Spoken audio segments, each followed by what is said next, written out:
Avant même l'enterrement du chef des renseignements aux forces de sécurité intérieure, le général Wissam el-Hassan, et de son compagnon Ahmed Sayouni, des centaines de partisans du Parti du Futur, des forces libanaises, mais aussi des miliciens de la soi-disant armée syrienne libre, ont envahi les rues du centre de la capitale. L'objectif escompté de cette mobilisation a été fixé par l'ancien Premier ministre libanais Fouad Siniora et un certain présentateur à la télévision du futur, connu pour Nadim El-Taish.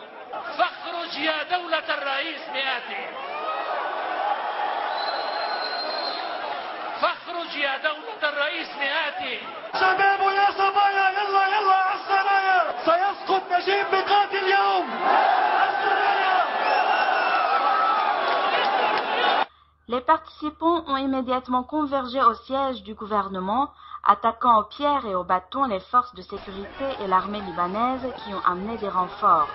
Pour pouvoir les disperser, les soldats ont lancé des gaz lacrymogènes sur les fauteurs des troubles qui ont cassé les vitres des magasins avoisinants.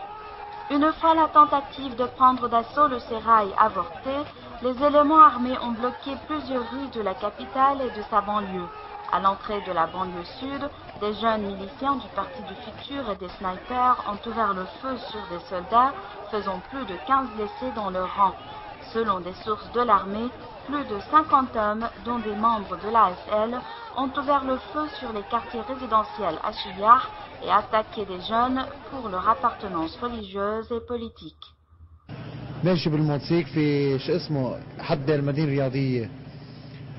قالوا لي انت شيعي وقف وقف وقف بدي امشي اهرب على الموتوسيك قاموا لبطوا الموتوسيك زحفت اني شوي على الارض رجعت بدي اقوم كمشوا فيني بلشوا فيني ضرب صرت بالارض ما عادش قدرت اعمل شيء قام اجى واحد عم يفقعني بالسيف اللي معه قام عم بعمل هيك ايدي قلت له لا قام قطش لي ايدي.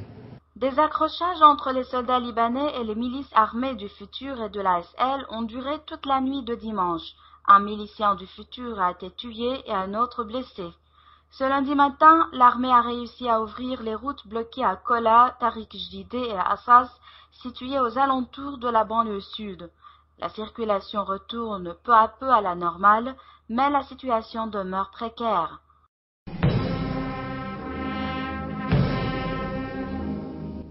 Aux obsèques d'un chef de la sécurité, on se demande comment resterait au pays sa sécurité.